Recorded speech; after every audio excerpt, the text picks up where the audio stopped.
Mainly जो खोज किया था वो अल्टीमेट ने किया था वो 1886 ईस्वी में। अब आपके ये दिमाग में आएगा कि कौन सा पहले होगा, तो ध्यान देना साथियों, हम बात करेंगे कि जो अगर कॉलिफर दिया ऑप्शन में तो हमारा कॉलिफर सही होगा, नहीं तो हमारा अल्टीमेट आंसर सही होने वाला है, ठीक है। जब किसी नामकरण के बारे में बात करते हैं कि इसका जो नोमेनक्लेचर जो किया था नामकरण, वो किसके द्वारा, तो एक साइंटिस्ट का नाम है बेंडा, इस बेंडा के द्वारा इस माइटोकॉन्ड्रिया का नामकरण भी किया गया था, इस बात को भी आपको ध्यान देना, ठीक है। अब हम लोग यहाँ बात कर रहे हैं भाई ये जो माइटोकॉन्ड्रिया, अब यहाँ पे एक चीज ध्यान देना कि इसके अंतर्गत में क्या होता है, साथ ही आप लोग इसमें इसी तरह लिखते रहेंगे, इसके अंतर्गत में क्या होता है, इसके अंतर्गत वायवीय श्वसन होती है। वायवीय श्वसन कहने का मतलब, वायवीय श्वसन मतलब कि एरोबिक रिस्पायरेशन के बारे में बात कर रहे हैं। वायवीय श्वसन यानी कि हम बात कर रहे हैं, हम बात करें किसके बारे में, तो एरोबिक रिस्पायरेशन के बारे में। तो ध्यान देना इसके अंतर्गत में एरोबिक रिस्पायरेशन होता है, इस बात को आप याद रखना, और एरोबिक रिस्पायरेशन होता है, वायवीय श्वसन होता है इस चीज को आप याद रखना। और इस वायवीय श्वसन कहने का मतलब क्या होता है भाई, अगर हम डिस्कस करते हैं कि वायवीय श्वसन होता क्या, अगर हम बात करें कि वायवीय श्वसन होता क्या है, तो ध्यान देना वायवीय श्वसन के अंतर्गत में होता क्या है कि जो हमारा ग्लूकोज, ये जो हमारे खाया था पचाया खा के पचाते तो ग्लूकोज मिलता है, और वो ग्लूकोज जब ऑक्सीजन के साथ रिएक्शन करता है, ऑक्सीजन के साथ रिएक्शन करता है तो हमको CO2 H2O और क्या करता है, तो 38 एटीपी हमको ऊर्जा का निर्माण करता है। 38 एटीपी क्या करता है भाई, तो ऊर्जा का निर्माण करता है। और ये आप देख पाओगे कि यहाँ पे ऑक्सीजन की उपस्थिति में इसका ऑक्सीडाइजेशन हो रहा है, किसका, तो ग्लूकोज का। मेरे कहने का मतलब है कि इसके अंतर्गत में क्या हो रहा है भाई, तो इसके अंतर्गत में वायवीय श्वसन होता है और इसमें ग्लूकोज का ऑक्सीजन की उपस्थिति में ऑक्सीडेशन हो रहा है, और ऑक्सीडेशन होने के बाद ये ऊर्जा की प्राप्ति कर रही है, किसका प्राप्ति कर रहा है, ऊर्जा, जो किसके रूप में, एटीपी ग्रुप में, जिसको हम किस रूप क्या बोलते हैं, जिसको एडिनोसिन ट्राइफॉस्फेट ग्रुप में जानते हैं, जिसको हम किस रूप में, तो एडिनोसिन ट्राइफॉस्फेट ग्रुप में जानते हैं। और इस रूप में क्या करता है कि ऊर्जा को प्राप्त करता है, इसलिए इस माइटोकॉन्ड्रिया को एक अन्य नाम से जाना जाता है। इसलिए यहाँ पर ऊर्जा का निर्माण होगा ना, इसलिए इस माइटोकॉन्ड्रिया को ध्यान देना, इस माइटोकॉन्ड्रिया को एक अन्य नाम से जानते हैं, और वो अन्य नाम होता है पावर हाउस ऑफ सेल, यानी कोशिका का ऊर्जा गृह कहते हैं भाई, ऊर्जा का निर्माण कर रहा है, so that this mitochondria also known as power house of cell, इसलिए इसको हम किस रूप में, तो कोशिका का ऊर्जा गृह रूप में जानते हैं। हम बोल सकते हैं इसको, आप भी बोलेंगे हम भी बोलेंगे, आप भी बोलो हम भी बोलो, सब मिलकर बोले। तो ध्यान देना कि हम बात करते हैं कि इसे हम बोलते हैं कि इसे हम लोग किस रूप में, जिसको पावर हाउस ऑफ, इसे हम लोग किस रूप में, पावर हाउस ऑफ सेल, यानी कोशिका का, यानी कोशिका के बारे में बात कर रहे हैं कि कोशिका का ऊर्जा गृह रूप में, कोशिका का ऊर्जा गृह रूप में किसको जाना जाता है, तो याद रखना मेरे दोस्त, उसको कौन सा अंग है, तो उसका अंग है, वो अंग का नाम क्या है, तो उसको माइटोकॉन्ड्रिया के नाम से जानते हैं। अब यहाँ पे आप एक चीज देखना भाई, ईंधन क्या होता है, ईंधन हमें उसी कहते हैं जिससे हमको ऊर्जा की प्राप्ति होती है। ईंधन हम उसे कहते हैं जिससे हमें क्या होती है, ऊर्जा की प्राप्ति होती है। हमारे शरीर की कोई भी ऐसी क्रिया है ना, उन क्रियाओं को करने के लिए ऊर्जा की जरूरत होती है, और ऊर्जा का जहाँ ऊर्जा जो मिलता है, जिससे मिलता है ना, उसी को हम क्या कहते हैं, ईंधन कहते हैं। जैसे सपोज दैट हम बोल सकते हैं कि गाड़ी के अंदर पेट्रोल भर जाते हैं, डीजल भर जाते हैं, इसलिए भर जाते हैं ताकि उससे हमको क्या मिले, ऊर्जा मिले, वो टूटे तो ऊर्जा हमको मिले। सेम उसी प्रकार इसमें भी होता है, ठीक है। तो यहाँ पर क्या टूट रहा है भाई, तो ये हमारा ग्लूकोज टूट रहा है, इसलिए इस ग्लूकोज को कोशिकीय ईंधन, इसलिए इस ग्लूकोज को हम क्या कहते हैं, इसको हम कोशिकीय, इसे हम कोशिकीय ईंधन के नाम से जानते हैं, इस चीज को आप याद रखना। इस ग्लूकोज को हम सेलुलर फ्यूल कहते हैं भाई, इस बात को ध्यान रखना, ग्लूकोज को हम कोशिकीय ईंधन यानी सेलुलर फ्यूल के रूप में जानते हैं, क्योंकि यही तो टूट रहा है, तब तुमको ऊर्जा मिल रही है। और जो ऊर्जा होती है उसको हम लोग किस रूप में, तो उस ऊर्जा के बारे में बात करें, ऊर्जा किस रूप में मिल रहा है भाई, एटीपी के रूप में मिल रहा है। इस एटीपी को हम लोग ऊर्जा की मुद्रा, ऊर्जा की बोल सकते हैं कि इसको हम किस रूप में, ऊर्जा की मुद्रा के रूप में जानते हैं, ऊर्जा की मुद्रा यानी करेंसी ऑफ, यानी बोल सकते हैं कि करेंसी ऑफ एनर्जी के रूप में किसको जानते हैं, तो याद रखना उसको एटीपी कहते हैं, जिसको एटीपी यानी कि एडिनोसिन ट्राइफॉस्फेट के नाम से जानते हैं। तो ये जो कहानियां हमारी हो रही है माइटोकॉन्ड्रिया की, इसी माइटोकॉन्ड्रिया में इससे ज्यादा डिटेल्स आपको पढ़ना नहीं है, इससे ज्यादा डिटेल्स आपको पढ़ना नहीं है, और बस इतना पढ़ लिया एनफ है। इसको हम लोग क्या कहते हैं, पावर ऑफ सेल, इसके अंदर में कैसा शोषण होता है, इसमें किसको कोशिकीय ईंधन कहते हैं, किसी ऊर्जा की मुद्रा कहते हैं, एटीपी जो होता है इसका फुल फॉर्म क्या होता है, इसकी खोज किसने किया, इसका नामकरण किसने किया, और इसके बारे में बात करते हैं कि कोशिका का कैसा अंग है भाई, दूसरा बड़ा अंग है, और ये किसके ऊपर कितनी झिल्लियां होती हैं, तो इसके ऊपर 2 लेयर की झिल्लियां होती है, डबल लेयर मेम्ब्रेन इसके ऊपर होते हैं, इसलिए इसको हम लोग किस रूप में, दोहरी झिल्ली के नाम से जानते हैं, ठीक है। यहाँ तक कोई डाउट है तो एक बार क्वेश्चन करेंगे, अदरवाइज ऑल क्लियर करेंगे, थंब करेंगे। जितने भी साथी हमारे सेशन को ज्वाइन किए हुए हैं, जितने भी साथी हमारे सेशन को ज्वाइन किए हुए, तो आप लोग इस बार थंब करना। इसके बाद हम दूसरे कोशिका के अंग के बारे में बात करेंगे, जिसका नाम होगा, जिसको हम लोग लाइसोसोम के नाम से जानते हैं, ठीक है। एक बार सभी लोग कमेंट करना, एक बार सभी लोग कमेंट करना मेरे साथी।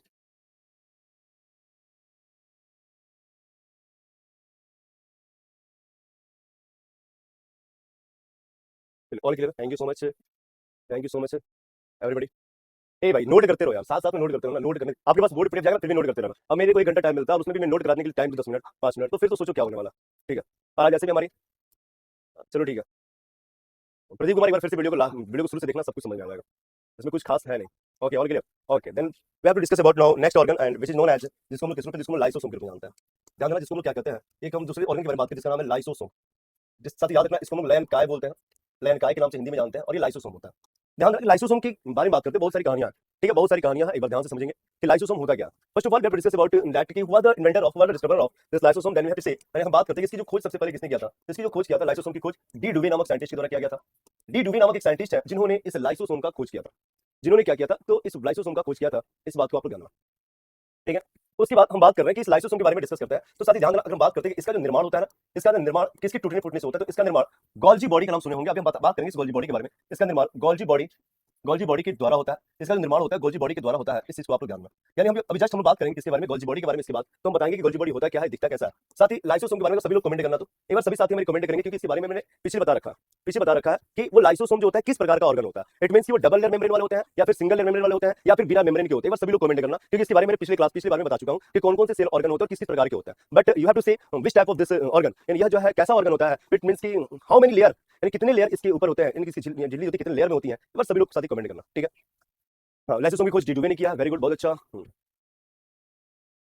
तो अब हम बात करें लाइसोसोम के बारे में, तो ध्यान देना लाइसोसोम मैंने बोला कि इसका निर्माण गोल्जी बॉडी के द्वारा किया गया था, और ये कैसे लेयर वाले होते हैं सभी लोग कमेंट करना। ध्यान देना साथी, यह क्या करता है, तो यह कोशिका के अंदर, अभी मैं बताता हूँ कैसे काम करता है। ये कोशिका के अंदर बेकार के पदार्थों का विकार की जो पदार्थ होते हैं ना, उस विकार के पदार्थों का क्या करता है, तो विकार के पदार्थों का पाचन कर, विकार के पदार्थों का पाचन कर, ये कोशिका के अंदर विकार के पदार्थों का पाचन कर कोशिका द्रव को साफ रखता है, कोशिका द्रव को साफ रखता है। साथ ही बोल सकते हैं कि साथ ही ये करता है क्या भाई, साथ ही कोशिकांगों का, अन्य कोशिकांगों का, साथ ही अन्य सेल ऑर्गन का, अन्य कोशिकांगों का, साथ ही अन्य कोशिकांगों का सुरक्षा करता है। ठीक है, चलो सब लोग बताना एक बार। हाँ, कुछ लोग का आंसर आ रहा है। एटीएम, अच्छा मैं क्या बोले। हाँ वेरी गुड, बहुत अच्छा, बहुत लोग का कमेंट आ रहा है और बहुत लोग का आंसर सही भी आ रहा है, और बहुत लोग का कमेंट आ रहा है, बहुत लोग का आंसर सही आ रहा है। मैं सबका नाम नहीं ले पा रहा हूँ क्योंकि बहुत तेजी से कमेंट भाग रहा है। ठीक है, वेरी गुड, बहुत अच्छा। बस आप लोग इसी तरह रिस्पॉन्स देते जाओ, बाकी तो हम आप लोग के साथ हैं। और ध्यान देना साथी, लाइसोसोम क्या करता है, लाइसोसोम के ऊपर जो है एकल परत मेम्ब्रेन होती है, एकल परत झिल्ली होती है लाइसोसोम के ऊपर, या एक प्रकार का एकल परत झिल्ली वाला ऑर्गन होता है। एकल परत झिल्ली तथा थैलीनुमा संरचना होता है, तथा थैलीनुमा बोल सकते हैं, तथा थैलीनुमा संरचना होता है। इस चीज को आप लोग याद रखना, थैलीनुमा संरचना होता है, इस बात को भी आप लोग याद रखना। हम बात करें किसके बारे में, तो हम बात करें लाइसोसोम के बारे में। अभी लाइसोसोम करता है क्या, जैसे मान लो कि हमारा सेल है, और सपोज हमने बात किया कि हमारा सेल है भाई, एक हमारा सेल है, और सेल में बहुत सारे ऑर्गन है। जैसे हम लोग सपोज बात करते हैं कि एक मान लो कि हमारा न्यूक्लियस है, उस न्यूक्लियस के अलावा एक जो इस प्रकार से माइटोकॉन्ड्रिया होता है। उसके बाद बात कर सकते हैं कि ये जो हमारा पार्ट होता है ना, एक जिसको हम गोल्जी बॉडी कहते हैं, साथ ही गोल्जी बॉडी होता है। उसके बाद बोल सकते हैं कि एक जो थैलीनुमा संरचना होती है, ये हमारा लाइसोसोम है। ये हमारा क्या लाइसोसोम है, जिसके अंतर्गत में क्या होता है, तो कुछ एंजाइम्स पाए जाते हैं। कैसे पाचन करता है, तो मान लो कि इस बॉडी के अंतर्गत में कोई एक अनुवांशिक बेकार का पदार्थ ही आ गया, ये जो पिंक वाला मैंने बनाया ना, एक प्रकार के बेकार के पदार्थ आ गए भाई। ये बेकार के पदार्थ है जो कि हमारे पूरे के पूरे कोशिका द्रव, यानी कि पूरा के पूरा लिक्विड होता है, और उस लिक्विड को क्या कर रहा है कि उसको गंदा कर रखा है, उसको गंदा कर रखा है। तो गंदा कर रखा है, तो ये हमारा लाइसोसोम क्या करता है ना, ये जो लाइसोसोम क्या करता है, धीरे धीरे इसके ऊपर आएगा और बैठ जाएगा। ये क्या क्या इसके ऊपर बैठ गया, और बैठने के क्रम में ये इसका धीरे धीरे क्या करता है, डाइजेशन कर लेता है भाई। डाइजेशन कर लिया तो हमारी कोशिका द्रव भी क्या होगी, साफ हो गई। कोशिका द्रव जिसको हम लोग साइटोप्लाज्म के रूप में जानते हो, भी हमारा क्लीन हो गया। और साथ ही साथ की जो ये बेकार का जो पदार्थ इसमें आ गया था, उसके द्वारा हमारे कुछ ऑर्गन अफेक्टिव हो सकते थे। कहने का मतलब है कि अफेक्टिव करने का मतलब कि ये जो है वो घातक हो सकता था किसी और ऑर्गन के लिए। तो ये क्या किया भाई, उसका बचा, यानी किसी कोशिकांगों को भी इसका पाचन करके क्या किया कि बचा लिया। इसलिए हम बोल सकते हैं कि जो ये हमारा जो लाइसोसोम होता है, सबसे पहले तो यह कोशिका द्रव को साफ किया, और उसके साथ साथ याद रखना कि ये क्या करते हैं, तो ये हम लोग बात करते हैं कि ये कोशिका द्रव यानी कोशिका के अंगों का ये सुरक्षा भी करने का काम किया। कभी कभी आप सुनते होंगे कि मान लो कि सपोज आपके भी साथ ऐसा होता होगा, मेरे साथ भी होता है, सबके साथ ऐसा होता है, ऐसा कुछ पर्टिकुलर इंसान के साथ ऐसा नहीं होता। अगर मान लो कि किसी बॉडी, किसी भी हमारा सेल जो है क्षति यानी चोट लगता है ना, तो सेल हमारे वहां पे देखना कि काले हो जाते हैं। वो काले हो जाते हैं, काले क्यों होते हैं, काले इसलिए होते हैं ना, क्योंकि उसमें बात कर रहे हैं मेरे दोस्त, ध्यान देना कि उसकी जो सेल होती है, मान लो कि हमने मारा कि मैंने इसको मारा, तो इसको जो मारा मैंने, तो यहाँ पे जितने भी सेल्स हैं उन सबको चोट लगेगी। जब इन सेल को चोट लगेगी, तो जब सेल के उसके अंदर के जितने भी ऑर्गन सबको चोट लगेगा भाई। सेल को लगा तो सेल के अंदर जितने भी ऑर्गन उन सबको लगेगा। जब ये ऑर्गन को लगता है तो हमारा कोशिका जो सॉरी लाइसोसोम जो होता है हमारा, वो फट जाता है। लाइसोसोम क्या होता है, फट जाता है, जिसकी वजह से ये जितने भी कोशिका के अंग है, जितने भी कोशिका के अंग है, इन सबका ये क्या कर लेता है, डाइजेशन कर लेता है। ठीक है,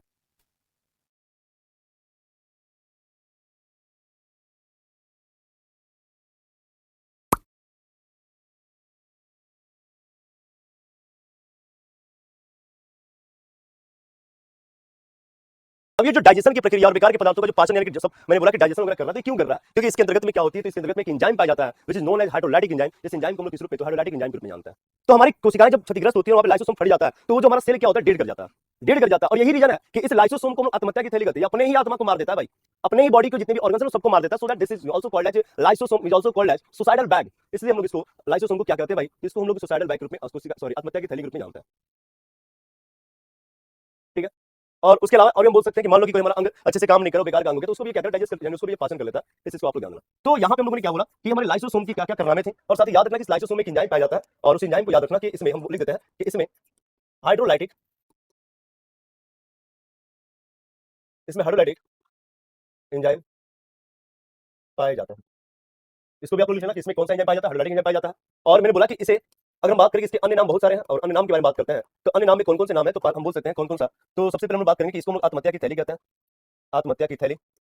आत्महत्या की थैली के रूप में किसको जानते हैं भाई, तो इसे हम लोग लाइसोसोम को जानते हैं, जिसको हम सुसाइडल बैग कहते हैं। मैंने बोला कि इसे हम लोग किस रूप में, इसको हम लोग सुसाइडल बैग के रूप में जानते हैं। इसको हम लोग एटम बम कहते हैं, बाप रे बाप, परमाणु बम, एटम बम के बारे में बात करते हैं। इसका एक अन्य नाम है, फट जाता है तो सबको डेड कर जाता है। उसके बाद बात करते हैं कोशिका द्रव का, हम बात करें किसके बारे में, उसके बाद हम बात करते हैं कि जो कोशिका द्रव होता है ना, कोशिका द्रव का सफाई कर्मी, कोशिका द्रव का हम बात करते हैं कि कोशिका द्रव का, इसको हम लोग किस रूप में, तो सफाई कर्मी के नाम से जानते हैं। और उसके बाद हम बोल सकते हैं कि कोशिकांगों का सुरक्षा कर्मी भी इसको बोलते हैं। ध्यान रखना, इसको हम लोग एक और नाम से जानेंगे कि कोशिकांगों का मतलब कोशिका के अंगों का सुरक्षा कर्मी के नाम से, इसे सुरक्षा कर्मी के नाम से इस ऑर्गन को जाना जाता है, सुरक्षा कर्मी के नाम से इस ऑर्गन को जाना जाता है। तो ये सभी की सभी कहानियां हमारी चल रही थी, वो लाइसोसोम के बारे में बात करते हैं, लाइसोसोम की खोज किसने किया, निर्माण कैसे होता है, और ये करता क्या, इन सब के बारे में मैंने आपको बता दिया। ठीक है, चलो ठीक है Bandana Kumari, thank you so much, thank you so much. Really बता रहा है, अगर दिल से पढ़ाई करोगे और दिल से अगर मन लगा के पढ़ोगे ना, वाकई एक चीज बता रहे भाई, हमारे साथ एक्चुअली यहाँ ही नहीं, मैं अपनी पढ़ाई नहीं कर रहा हूँ, कि मैं जहाँ भी पढ़ाता हूँ वहाँ पर एक अपना बुलवाला होता है। किसी को ऑफलाइन से पढ़ाते हैं तो ऑफलाइन में सोचो मत ऑफलाइन वाले बच्चे तो इंतजार करते रहते हैं, उनको पता नहीं चलता कि कैसे 2 घंटे बीते, 1.5 घंटे की क्लासेज होती है, तो 1.5 घंटा 2 घंटा पता नहीं कैसे होता है कि बीत जाते हैं। उनको बोलते हैं कि सर और पढ़ाइए। ऐसा नहीं है कि मैं उन लोगों को कुछ और देता हूँ, मैं वही देता हूँ जो आप लोग को दे रहा हूँ। हाँ, बस वहाँ पे इंटरेक्शंस होते हैं, वहाँ पे जो काउंटर क्वेश्चंस होते हैं, उनका जो रिप्लाई होता है ना, रियली उन लोग का जब रिस्पॉन्स बेटर होता है तो अपना मन करता है कि दिल निकाल के उनको दे दें। और रियली अगर आप भी मन लगा के पढ़ोगे और एक मानसिकता बना लोगे कि हाँ सारी चीजें चली जा रही हैं और पढ़ोगे ना, तो यकीनन मानो कि आपको फिर प्रॉब्लम नहीं होगा बायोलॉजी के अंतर्गत में। मैं बायोलॉजी के जितने भी क्वेश्चंस आपके पास आएंगे, वो जीएस पोर्शन के हो, पीआरटी पोर्शन के हो, या फिर आपके सब्जेक्ट में भी अगर साइंस है तो हो गया लाइसोसोम, हो गया लाइसोसोम कंप्लीट हो गया। एक बार बताना, एक बार थोड़ा सा होता है ना कि क्या बोला मैंने, निश्चित जगहों पर उसकी निश्चित जगहों पर पहुंचाता है तथा पहुंचाता है तथा श्रावण करता है। पहुंचाता तो है तथा श्रावण करता है। भाई श्रावण भी करता ही है तथा श्रावण करता है, इस बात को आप लोग ध्यान रखना। श्रावण मतलब सेक्रेशन करता है। मान लो कि सबका किसी की जरूरत, जैसे मान लो सपोज मैंने बोला कि एक हमारा सेल है और सेल के ये पार्ट हमारे क्षतिग्रस्त हो गए, तो ये गोल्जी बॉडी, देखो ये हमारा गोल्जी बॉडी है, ये गोल्जी बॉडी क्या करेगा ना, तो लिपिड्स, प्रोटीन, कार्बोहाइड्रेट सबका ये पैकेजिंग कर लेगा और देखेगा कि भाई इसके हमारा क्षतिग्रस्त है, तो इसके पास जाकर वहां पे पहुंचा देगा और उसको स्रावित कर देगा। चलो भाई, और धीरे धीरे हमारे सेल हमारे पूरे पूरे बन जाते हैं। सपोज हमने बोला कि कुछ इस टाइप से इसके काम करता है, और यही रीजन है अब जिसकी जहां जरूरत होती है ना उसको वहां ही पहुंचाएगा। ऐसा नहीं है कि कुछ भी, ऐसा नहीं है कि कुछ भी। और साथ ही साथ ये एनर्जी, मतलब सारे के सारे एनर्जी के पार्ट होते हैं, इन सबका ट्रांसफर करने का काम करता है। ठीक है, तो ध्यान देना यही रीजन है कि इसको हम लोग किस रूप में, तो ये गोल्जी बॉडी क्या करता है कि जिसकी जहां जरूरत जितनी होती है ना उतना ही काम करता है। जैसे कि हमारे ट्रैफिक कंट्रोलर करते हैं। मान लो कि ट्रैफिक कंट्रोलर क्या हुआ, भाई खड़ा हो गया, अब देखता है कि इधर ज्यादा जाम, ट्रैफिक जाम लग गया, तो इधर वाले को रोक कर इधर वाले को पास कराता है। ठीक है, पर देखता है कि इधर ज्यादा जाम लग गया तो इधर वाले को रोक, इधर पास, मतलब ऐसे काम करता है। तो साथ ही ध्यान देना, मैंने बोला कि यही रीजन है कि इस जो गोल्जी बॉडी को हम लोग किस रूप में, इस गोल्जी बॉडी को हम लोग यातायात प्रबंधक के रूप में जानते हैं। ये जो गोल्जी बॉडी होता है इसको हम लोग यातायात प्रबंधक के बारे में बात करते हैं। प्रबंधक जिसको हम इंग्लिश में ट्रैफिक कंट्रोलर के नाम से जानते हैं, जिसको हम इंग्लिश में क्या कहते हैं, तो ट्रैफिक कंट्रोलर के नाम से जानते हैं। इस बात को आप लोग याद रखना कि वो कौन है भाई। तो यातायात प्रबंधक किसे कहा जाता है, तो आप क्या बताओगे अगर आपसे क्वेश्चन पूछता है कि यातायात प्रबंधक के नाम से किसे क्यों जाना जाता है, देन यू हैव टू से गोल्जी बॉडी। तो आपको बोलना होगा गोल्जी बॉडी, गोल्जी बॉडी। आपका नेता कैसा हो, नहीं, यातायात प्रबंधक किसे कहते हैं, ध्यान बोलिएगा, गोल्जी बॉडी होता है। ठीक है, तो यहां से आप लोग गोल्जी बॉडी के बारे में जानिएगा कि गोल्जी बॉडी किसी को क्या कहते हैं और क्यों कहते हैं, इनके बारे में बताया। ठीक है, हाँ बिल्कुल Ravi Kumar, thank you so much my dear, thank you so much, thank you so much, thank you so much. Traffic control की जगह पर पहुंचाता है तथा पहुंचाता है तथा श्रावण करता है। पहुंचाता तो है तथा श्रावण करता है। भाई श्रावण भी करता ही है तथा श्रावण करता है, इस बात को आप लोग ध्यान रखना। श्रावण मतलब सेक्रेशन करता है। मान लो कि सबका किसी की जरूरत, जैसे मान लो सपोज मैंने बोला कि एक हमारा सेल है और सेल के ये पार्ट हमारे क्षतिग्रस्त हो गए, तो गोल्जी बॉडी, देखो ये हमारा गोल्जी बॉडी है, ये गोल्जी बॉडी क्या करेगा ना, तो लिपिड्स, प्रोटीन, कार्बोहाइड्रेट सबका ये पैकेजिंग कर लेगा और देखेगा कि भाई इसके हमारा क्षतिग्रस्त है, तो इसके पास जाकर वहां पे पहुंचा देगा और उसको स्रावित कर देगा। चलो भाई, और धीरे धीरे हमारे सेल हमारे पूरे पूरे बन जाते हैं। सपोज हमने बोला कि कुछ इस टाइप से इसके काम करता है, और यही रीजन है अब जिसकी जहां जरूरत होती है ना उसको वहां ही पहुंचाएगा। ऐसा नहीं है कि कुछ भी, ऐसा नहीं है कि कुछ भी। और साथ ही साथ ये एनर्जी, मतलब सारे के सारे एनर्जी के पार्ट होते हैं, इन सबका ट्रांसफर करने का काम करता है। ठीक है, तो ध्यान देना यही रीजन है कि इसको हम लोग किस रूप में, तो ये गोल्जी बॉडी क्या करता है कि जिसकी जहां जरूरत जितनी होती है ना उतना ही काम करता है। जैसे कि हमारे ट्रैफिक कंट्रोलर करते हैं। मान लो कि ट्रैफिक कंट्रोलर क्या हुआ, भाई खड़ा हो गया, अब देखता है कि इधर ज्यादा जाम, ट्रैफिक जाम लग गया, तो इधर वाले को रोक कर इधर वाले को पास कराता है। ठीक है, पर देखता है कि इधर ज्यादा जाम लग गया तो इधर वाले को रोक, इधर पास, मतलब ऐसे काम करता है। तो साथ ही ध्यान देना, मैंने बोला कि यही रीजन है कि इस जो गोल्जी बॉडी को हम लोग किस रूप में, इस गोल्जी बॉडी को हम लोग यातायात प्रबंधक के रूप में जानते हैं। ये जो गोल्जी बॉडी होता है इसको हम लोग यातायात प्रबंधक के बारे में बात करते हैं। प्रबंधक जिसको हम इंग्लिश में ट्रैफिक कंट्रोलर के नाम से जानते हैं, जिसको हम इंग्लिश में क्या कहते हैं, तो ट्रैफिक कंट्रोलर के नाम से जानते हैं। इस बात को आप लोग याद रखना कि वो कौन है भाई। तो यातायात प्रबंधक किसे कहा जाता है, तो आप क्या बताओगे अगर आपसे क्वेश्चन पूछता है कि यातायात प्रबंधक के नाम से किसे क्यों जाना जाता है, देन यू हैव टू से गोल्जी बॉडी। तो आपको बोलना होगा गोल्जी बॉडी, गोल्जी बॉडी। आपका नेता कैसा हो, नहीं, यातायात प्रबंधक किसे कहते हैं, ध्यान बोलिएगा, गोल्जी बॉडी होता है। ठीक है, तो यहां से आप लोग गोल्जी बॉडी के बारे में जानिएगा कि गोल्जी बॉडी किसी को क्या कहते हैं और क्यों कहते हैं, इनके बारे में बताया। ठीक है, हाँ बिल्कुल Ravi Kumar, thank you so much my dear, thank you so much, thank you so much, thank you so much. Traffic controller यानी यातायात, कुछ यातायात प्रबंधक के रूप में हम किसको जानते हैं, तो याद रखना मेरे दोस्त, उसको हम लोग ये से गोल्जी बॉडी को जानते हैं। बस गोल्जी बॉडी से कुछ खास है नहीं। ठीक है, तो आप लोग इसको नोट कर लिए होंगे, नोट करेंगे भाई। हरि दर्शन, आपके यहाँ नेट का इशू होगा। ठीक है, सम्मान मतलब परिवहन, सम्मान, सम्मान कहाँ लिखे भाई, सम्मान कहाँ लिखे, पहुंचाता है। और श्रावण, श्रावण सेक्रेशन, सेक्रेशन करता है। ठीक है, secretion होता है।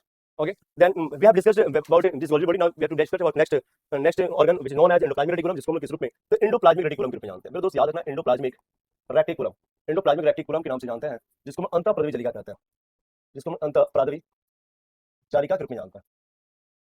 अब ध्यान रखिए अंतःपृथ्वी जालिका करता क्या है भाई। हम सबसे पहले बात करेंगे इसकी जो खोज किया था ना, इसकी जो खोज किया गया था, एक बार सभी लोग कमेंट करना, ये कैसे लेयर के मेम्ब्रेन होता है, मतलब इसके ऊपर कितना लेयर होता है, एक होता है, दो होता है, कितना लेयर का होता है। इसकी जो खोज किया था, इसकी खोज जो पोर्टर नामक एक साइंटिस्ट के द्वारा किया गया। साथ ही ध्यान देना, हम बात करें कि मान लो कि हमारा सेल है और सेल के मिड में क्या होता है भाई, तो सेल के मिड में हमारा एक न्यूक्लियस होता है और इसी न्यूक्लियस से हमारे एक ऑर्गन कुछ इस प्रकार से जिसकी आकृति अनियमित होती है, इस प्रकार से जुड़े होते हैं। देखो ये कुछ इस टाइप से जुड़े होते हैं जिसकी आकृति अनियमित होती है, यानी इसका कोई निश्चित, इसका कोई फिक्स्ड शेप नहीं होता। इट हैव नो, मतलब कि इसका जो shape, it have no any shape, यानी कि अनफिक्स्ड होता है। साथ ही इस बात को आप लोग ध्यान देना। ठीक है, तो हम बात कर रहे हैं भाई। ठीक है, तो ये जो सेक्रेशन इसका नहीं होता, लेकिन इसमें भी क्या होता है ना, कुछ ऐसे होते हैं जिनके ऊपर जो हम बात करते हैं, कुछ ऐसे होते हैं जिनके ऊपर डॉट डॉट लगा होता है, ध्यान देना, डॉट डॉट लगे होते हैं, और कुछ पार्ट ऐसे जो होता है जो कि पूरा का पूरा क्या चिकना होता है।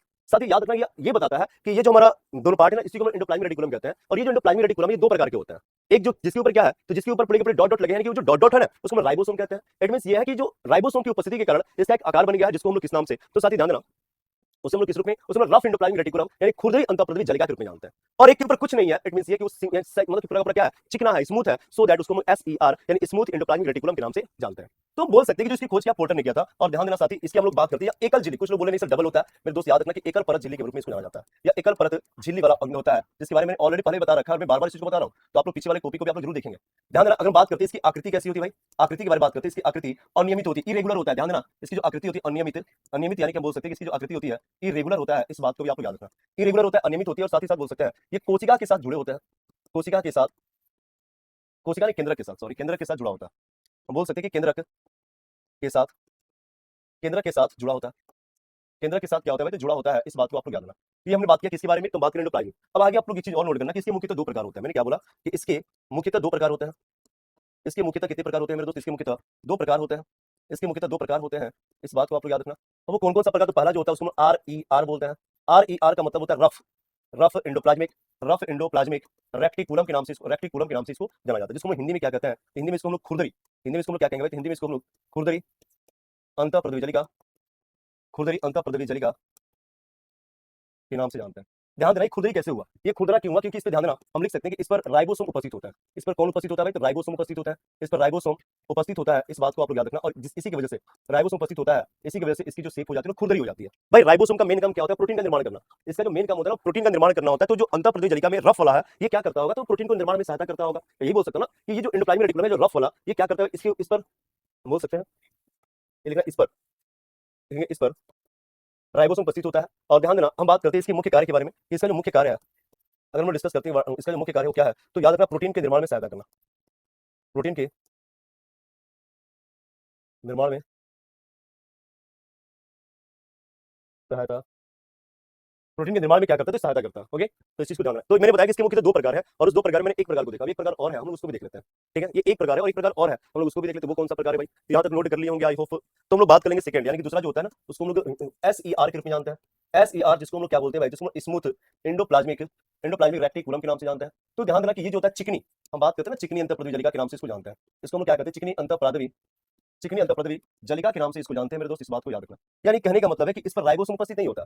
क्या इस पर राइबोसोम उपस्थित होता है, तो ध्यान देना, इस पर बात करते हैं, इस पर राइबोसोम के बारे में, इस पर राइबोसोम उपस्थित नहीं होता, राइबोसोम उपस्थित नहीं होता है, नहीं होता है, इसलिए इसकी आकृति, इसका जो शेप हो जाता है ना, वो पूरा का पूरा चिकना हो जाता है। तो हम बात करते हैं कि इसका मुख्य कार्य क्या, इसका भी तो कुछ कार्य होगा तभी तो हमारी बॉडी में है। तो इसका जो मुख्य कार्य होता है वो लिपिड्स का क्या करता है, यानी वसाओं का क्या करता है, लिपिड्स का, लिपिड्स के निर्माण में सहायता करता है।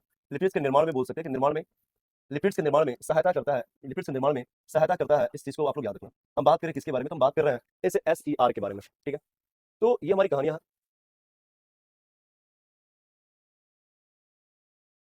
ठीक है, तो ये हम लोग कहानी के बारे में बात करते थे, ये सभी हमारी कहानियां किसकी चल रही है, तो हम बात कर रहे हैं इस एंडोप्लाज्मिक रेटिकुलम के बारे में। ओके, ये हमारा एंडोप्लाज्मिक रेटिकुलम था। उसके बाद हम लोग बात करेंगे दो ऑर्गन है, उसको भी देखकर खत्म कर लेते हैं आज। आज हमारे सारे के सारे सेल ऑर्गन खत्म हो जाएंगे। एक राइबोसोम है, ध्यान देना। अच्छा हाँ, एक चीज ये बताओ, एक बार कमेंट करना भाई कि एस ई आर कहाँ पाया जाता है, एस ई आर प्रोकैरियोटिक में पाया जाता है फिर यूकैरियोटिक में पाया जाता है। ठीक है,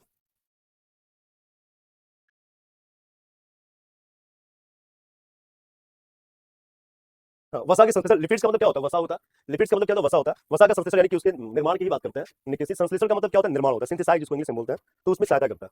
चलो एक चीज कमेंट करना कि ये जो जितने भी हम लोगों ने अभी तक ऑर्गन पढ़ा, वो सभी के सभी किसमें होते हैं, मतलब क्या होता है। ठीक है,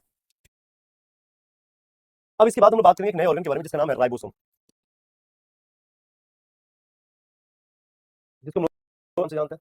अब ये राइबोसोम क्या होता है भाई, इसके बारे में थोड़ा सा चर्चा करते हैं हम लोग। सबसे पहले जो राइबोसोम के बारे में बात करते हैं, इसको कहाँ देखा गया था, इसको जंतु कोशिका में जई पेराटे के द्वारा देखा गया था।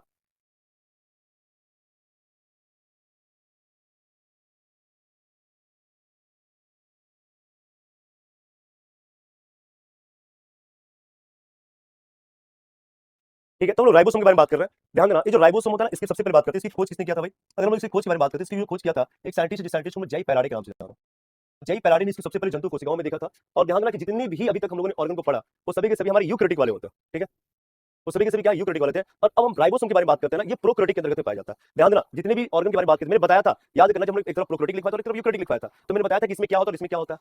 वही हम यहाँ पे बात कर रहे हैं, साथ ही याद रखना। ठीक है, तो यहाँ पे राइबोसोम की खोज सबसे पहले जई पेराटे ने किया था। और यह जो एक ऐसी कोशिकांग होती है जो प्रोकैरियोटिक में भी, यानी बोल सकते हैं कि यह बोल सकते हैं कि यह प्रोकैरियोटिक तथा प्रोकैरियोटिक, यह प्रोकैरियोटिक तथा यूकैरियोटिक, यह प्रोकैरियोटिक तथा यूकैरियोटिक कोशिका में कोशिका में पाया जाता है। ध्यान दें, ये प्रोकैरियोटिक के साथ साथ यूकैरियोटिक कोशिका में पाया जाता है। हम बात करते हैं कि इसका मुख्य कार्य क्या है। साथ ही याद रखना, अगर हम बात करते हैं इसका मुख्य जो कार्य होता है ना, इसका मुख्य कार्य क्या होता है, तो याद रखना इसका मुख्य कार्य प्रोटीन का निर्माण करना, प्रोटीन का संश्लेषण करना होता है। प्रोटीन का निर्माण करना, ये प्रोटीन का निर्माण करना इसका मुख्य काम होता है। इस बात निर्माण यानी कि संश्लेषण के बारे में बात करना, ठीक है। और याद रखना कि इसे एक ऐसा ऑर्गन होता है ना जिसके ऊपर हम बात करते हैं, एक प्रकार का ऐसा ऑर्गन है जिसके ऊपर कोई भी झिल्ली नहीं पाई जाती है, यानी एक प्रकार का मेम्ब्रेन लेस यानी कि झिल्ली विहीन ग्रंथि, यानी कि एक प्रकार का अंग होता है। मेम्ब्रेन लेस कहने का मतलब इसके ऊपर कोई भी झिल्लियां नहीं पाया जाता है, और ये दोनों में पाया जाता है भाई। और ध्यान देना, हम बात कर रहे हैं कि इसका मुख्य कार्य प्रोटीन का निर्माण करना होता है, इसलिए इस राइबोसोम को हम लोग क्या कहते हैं, तो फैक्ट्री ऑफ प्रोटीन के नाम से जानते हैं। फैक्ट्री ऑफ प्रोटीन के बारे में बात कर रहे हैं कि फैक्ट्री ऑफ प्रोटीन के उपनाम से किसको जाना जाता है, तो याद रखना उसका नाम है राइबोसोम। यानी प्रोटीन की फैक्ट्री किसे कहते हैं, तो उसे हम लोग राइबोसोम को जानते हैं। इस बात को आप लोग ध्यान दीजिएगा। तो ये जो सारी कहानियां हमारी चल रही थी, हम डिस्कस कर रहे थे, हम बात कर रहे थे इस राइबोसोम के बारे में। राइबोसोम सिर्फ यही नहीं, मेरे साथ याद रखना, हम राइबोसोम के दो प्रकार होते हैं, जिसमें से एक को 70S और दूसरे को 80S कहा जाता है। एस क्या होता है, तो एस नाम के एक साइंटिस्ट जिनका नाम था सेवेडबर्ग, उन्होंने ही सबसे पहले इस राइबोसोम के बारे में उनकी आकृतियों के बारे में, उनके शेप के बारे में, उनके आकार के बारे में गणना किया था, इसलिए उनके सम्मान में उसको सेवेडबर्ग यानी कि एस के नाम संज्ञा देते हैं। तो ध्यान देना, राइबोसोम के बारे में हमारी कहानियां चल रही है। अब आगे हम बात कर रहे हैं कि राइबोसोम मुख्यतः दो प्रकार के होते हैं। राइबोसोम या फिर डायरेक्टली लिखना, यह मुख्यतः यह दो प्रकार का होता है। ये कितने प्रकार का होता है भाई, ये दो प्रकार का होता है, इस बात को आप लोग याद रखना। अब वो कौन कौन सा प्रकार है मेरे दोस्त, तो याद रखना कि इसमें दो प्रकार होते हैं, एक 70S होता है और 70S होता है, और एक क्या होता है 80S होता है। और यहाँ पर एस फॉर क्या होता है, एस फॉर सेवर्ड बर्ग नाम के एक साइंटिस्ट है, उन्हीं के नाम पर इसको रखा गया, तो सेवर्डबर्ग एस4 होता है। साथ ही याद रखना 70S को हम लोग, इसको भी दो उपखंड होते हैं, और इसकी जो उपखंड होते हैं, इस उपखंड में हम लोग बोल सकते हैं कि 30S प्लस 50S होता है। अब कहोगे कि सर 30 और 50 80 हो जाएगा, लेकिन नहीं, जब इसको सम्मिलित रूप से गणना किया गया ना, तो इसकी आकृति 70S हुआ था। सेम उसी प्रकार जो 80S वाले होते हैं, साथ ही याद रखना ये जो 80S वाला होता है वो कैसा होता है भाई, तो वो जो होता है 40S प्लस 60S के रूप में होता है। आप कहोगे कि 100 होता है, हाँ 100 तो हम भी मानते हैं कि 40 और 60 100 होता है, बट यहाँ पे हम डिस्कस करेंगे कि ये जो एस है, ये यानी इसको जो सम्मिलित रूप से गणना किया गया ना, तो इसकी जो गणना किया गया सम्मिलित रूप से, तो ध्यान देना ये जो क्या हुआ भाई, तो यह 80S के रूप में ही इसको जाना जाए, ठीक है। इसके मुख्यतः दो प्रकार है, और यह कोशिका की सबसे छोटी अंग के रूप में इसको जाना जाता है, ठीक है। Okay Deepti Pathak, don't worry, जहां पर हमको लगेगा कि बताना चाहिए उसको बताते जाएंगे। तो ये दो प्रकार का होता है, और याद रखना कि जो 70S वाले होते हैं, ये 70S वाले कहां कहां पाए जाते हैं भाई, तो प्रोकैरियोटिक के बारे में बात करते हैं। ध्यान रखना, ये प्रोकैरियोटिक में पाया जाता है, प्रोकैरियोटिक में पाया जाता है, और साथ ही साथ ये माइटोकॉन्ड्रिया में पाया जाता है। माइटोकॉन्ड्रिया के नाम सुने होंगे, ध्यान रखना माइटोकॉन्ड्रिया के पास खुद का डीएनए और खुद का राइबोसोम होता है माइटोकॉन्ड्रिया, और उसके बाद हरित लवक यानी क्लोरोप्लास्ट के अंतर्गत में पाया जाता है। ये तीनों जगह पाया जाता है, इस चीज को ध्यान रखना कि पाया जाता है। ये कहां कहां पाया जाता है, तो तीनों जगह पाया जाता है। जबकि हम बात करते हैं कि जो 80S वाले होते हैं सिर्फ और सिर्फ कहां, ये सिर्फ और सिर्फ यूकैरियोटिक कोशिका में पाया जाता है। ये सिर्फ और सिर्फ कहां पाया जाता है, तो यूकैरियोटिक कोशिका के अंतर्गत में ये पाया जाता है, इस बात को आप लोग ध्यान रखना, ठीक है। तो यहां से हम लोगों ने इस चीज के बारे में बात किया।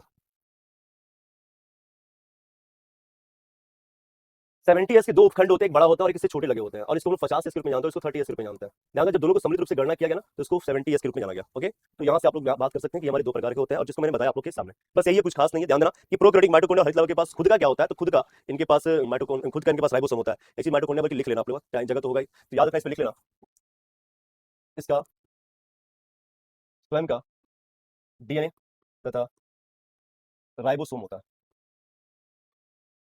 इसका स्वयं का, इसमें स्वयं का डीएनए तथा राइबोसोम होता है, इसी को, और जो डीएनए की शेप होती है ना, वो सिंगल हेलिक्स में होता है, एज लाइक बैक्टीरिया।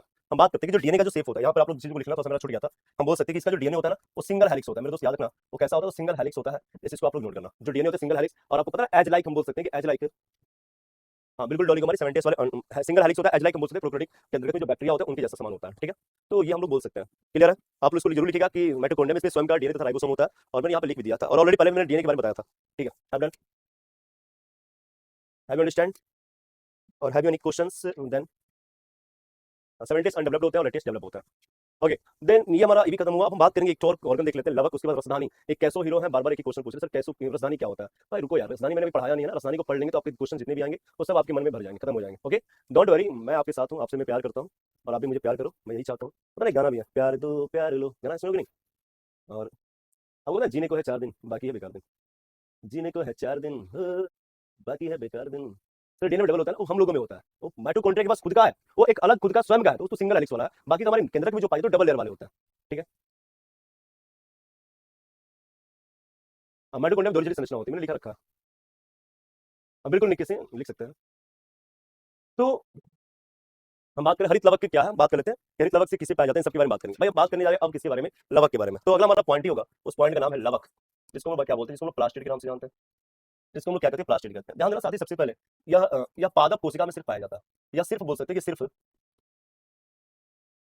पादप कोशिका में पाया जाता है, या सिर्फ पादप कोशिका में पाया जाता है, इस बात को आपको ध्यान रखना। या सिर्फ कहाँ पाया जाता है भाई, या सिर्फ पादप कोशिका में पाया जाता है, इस बात को आपको ध्यान रखना। और याद रखना, इसकी जो खोज किया था, इसकी जो खोज किया है उस साइंटिस्ट का नाम है, उसको हम लोग हैकल के नाम से जानते हैं। इसकी जो खोज करने वाले वैज्ञानिक है, उन वैज्ञानिक का हम लोग किस नाम से, तो हैकल के नाम से जानते हैं, ठीक है।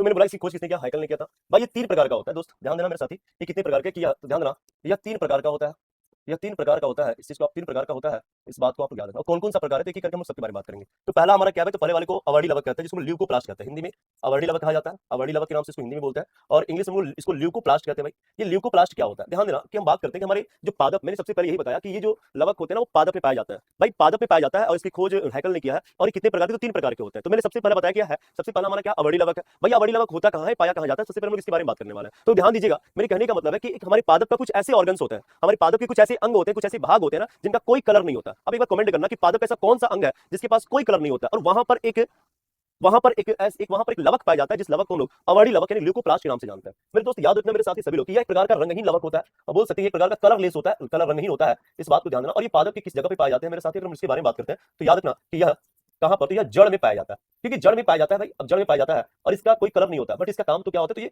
पोषक तत्व यानी कि बोल सकते हैं भोजन का संग्रह करता है। तो ये कहां पाया जा रहा है, ल्यूकोप्लास्ट हमारे जड़ में पाया जाता है, जिसका कोई कलर ही नहीं होता है। ओके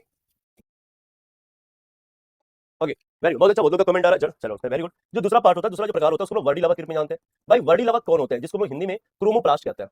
साथ ही याद रखना जो क्रोमोप्लास्ट होता है, क्रोमोप्लास्ट जिसको हिंदी में क्रोमोप्लास्ट कहते हैं, ये एक प्रकार का रंगीन होता है, यानी कि पूरा कलरफुल होता है। अब बोल सकते हैं एक प्रकार का कैसा होता है, रंगीन, यानी बोल सकते हैं एक प्रकार का कलरफुल होता है मेरे दोस्त, इस बात को याद रखना। ये एक प्रकार का रंगीन होता है, पूरे पूरे कलरफुल होता है। और ये पाया कहाँ जाता होगा, तो पौधे के वैसे भाग जो कि कलरफुल होते हैं, जैसे कि फूल होता है ना, फूल तुम्हें भेजा है खत में, तो जो फूल होते हैं, फल होते हैं, जो बीज होते हैं ना, वो सभी के सभी हमारे एक प्रकार के क्या है, तो याद रखना कि वहां पर एक प्रकार के लवक पाए जाते हैं, जिसकी वजह से उसके कलर रंगीन होते हैं। और ध्यान देना कि ये हमारे पे उसको हम लोग क्रोमोप्लास्ट के रूप में जानते हैं। बोल सकते हैं कि यह फूल, फल का भी अलग अलग कलर होता है भाई, फल तथा बीज, आप देखना बीज के भी अलग अलग कलर होते हैं, बीज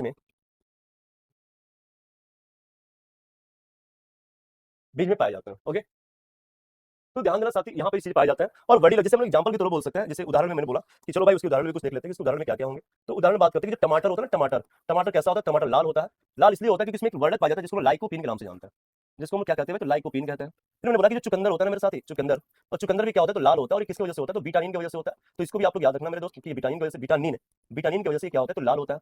फिर हम बोल सकते हैं कि जो हल्दी का रंग पीला होता है, बहुत लोगों के ऊपर तो हल्दी का रंग चढ़ा भी होगा। कितने लोग हैं भाई जिनके ऊपर हल्दी का रंग चढ़ गया, कमेंट करना कि हाँ सर मेरे ऊपर चढ़ गया, मैं शादीशुदा हूं, ठीक है। एक बार सभी लोग कमेंट करना भाई किसके ऊपर चढ़ गया, जो चढ़ गया उसको वही बोलेगा, ऐसे कोई कुछ नहीं बोलेगा। ओके, तो ध्यान देना कि हल्दी का रंग कैसा होता है, हल्दी का रंग पीला होता है, और जिसके ऊपर चढ़ता है ना वो भी पूरा लाल पीला हो जाता है। तो वो किसके कारण होता है, तो कुरकुमीन, याद रखना मेरे दोस्तों, कुरकुमीन एक वर्णक है, और उसी कुरकुमीन के कारण इसका रंग कैसा होता है, तो पीला हो जाता है। ओके, तो ये अलग अलग प्रकार के हमारे, हम बोल सकते हैं कि अलग अलग प्रकार के हमारे वर्णक हैं, जिनकी वजह से उनका कलर अलग अलग होने लगता है, ठीक है। ओके, थोड़ा सा फास्ट करेंगे भाई, एक चीज और हम बात कर लेते हैं, हरित। उसका मैंने बोला कि जो सेव में होता है ना, सेव का रंग लाल होता है, और ये जो लाल होता है ना कैप्सेसिन के कारण होता है, इसको भी आप लोग याद रखना, कैप्सेसिन, सॉरी एंथोसाइनिन होता है, एंथोसाइनिन होता है, सॉरी, ये क्या होता है, एंथोसाइनिन की वजह से इसका रंग लाल होता है, इसको भी ध्यान देना। उसके बाद बोल सकते हैं कि अलग अलग उदाहरण है। फिर हम बोल सकते हैं कि जो बात करते हैं भाई कि जो पपीता में क्या होता है, तो पपीता में कैप्साइसिन होता है, कुछ नहीं ज्यादा, इसको एटीसी कर लेना, बाकी आप लोग इसको देख कर लेना। ओके, चलो चलो, मेरे ऊपर चढ़ गया सर, यस सर मेरे ऊपर, हम पर वाह, पूरा शादीशुदा का, बिल्कुल नहीं कुमार, अच्छा बोल रही कि सर मेरे ऊपर चढ़ने वाला है, चलिए अच्छी बात है। तो ध्यान देना यहाँ पे एक और लवक है भाई, उसको भी लवक को हम लोग देख के फाइनली कर देते हैं कि कभी जस्ट हमारे सामने विकास सर खड़े हैं जो आप लोगों को फिजिक्स पढ़ाने वाले हैं। ध्यान देना जो तीसरा लवक होता है उसको हरित लवक के रूप में जानते हैं भाई। हरित लवक को हम इंग्लिश में क्लोरोप्लास्ट कहते हैं, ध्यान देना क्लोरोप्लास्ट कहते हैं, और क्लोरोप्लास्ट कहते हैं। ये हरित लवक के बारे में डिस्कस कर रहे हैं, तो ध्यान देना हरित लवक के बारे में क्या क्या बातें करेंगे भाई। तो इस हरित लवक के बारे में डिस्कस करती है, पौधों को या पादप को क्या करता है, तो पादप को हरा रंग प्रदान करता है, पादप को हरा यानी कि ग्रीन कलर के बारे में बात करें, ग्रीन रंग प्रदान करता है, ग्रीन रंग प्रदान करता है, इस बात को आप लोग ध्यान देना कि ग्रीन रंग प्रदान करता है, इस बात को आप लोग याद रखना, जिसको हम किस रूप में, क्लोरोप्लास्ट के रूप में जानते हैं।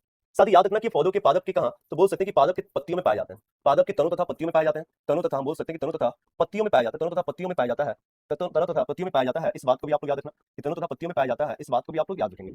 उसके बाद मैंने क्या बोला साथ ही याद रखना कि इसमें क्लोरोफिल नामक वर्णक पाया जाता है। इसमें मैंने बोला कि इसमें कौन सा वर्णक, तो क्लोरोफिल, इसमें क्लोरोफिल नामक वर्णक पाया जाता है। क्लोरोफिल नामक क्या होता है, तो नामक वर्णक पाया जाता है, नामक वर्णक पाया जाता है, इस बात को आप लोग याद रखना कि इसको हम लोग किस रूप में, इसको हम लोग क्लोरोप्लास्ट के नाम से जानते हैं। ध्यान देना ये वही क्लोरोफिल है जो कि क्या करता है, जो जिसके अंतर्गत बोल सकते हैं कि इसके अंतर्गत बोल सकते हैं, और ये हमारे क्वेश्चन है, कई बार क्वेश्चन पूछा गया है, इसके अंतर्गत में कौन सा तत्व, कौन सा धातु पाया जाता है, तो इसके अंतर्गत मैग्नीशियम धातु पाया जाता है, इसके अंतर्गत में मैग्नीशियम धातु पाया जाता है, इस बात को आप लोग याद रखना। साथ ही याद रखना कि जो हमारे क्लोरोप्लास्ट होते हैं ना वो पायरोल रिंग में पाए जाते हैं। ध्यान देना ये कौन से रिंग में, पायरोल रिंग के अंतर्गत में पाए जाते हैं। हाँ जी बोलिए, हाँ बोलिए, हेलो, आइए ना, क्वेश्चन भैया चलते हैं, और जल्दी फास्ट हो गया मेरा। तो मैंने बोला कि ये क्लोरोफिल में क्लोरोफिल पाया जाता है, ठीक है। तो ध्यान देना हम लोग चर्चा करते हैं इन सबके बारे में, और ये हमने बोला कि ये इसके अंतर्गत मैग्नीशियम धातु पाया जाता है, इस बात को याद रखेंगे। उसके साथ साथ याद रखना कि ये वही क्लोरोफिल है जो सूर्य के प्रकाश को क्या करता है, तो ये सूर्य के प्रकाश को क्या करता है, तो सूर्य के प्रकाश का अवशोषण करता है, एब्जॉर्प्शन करता है, अवशोषण करता है, इस चीज को आप लोग याद रखना।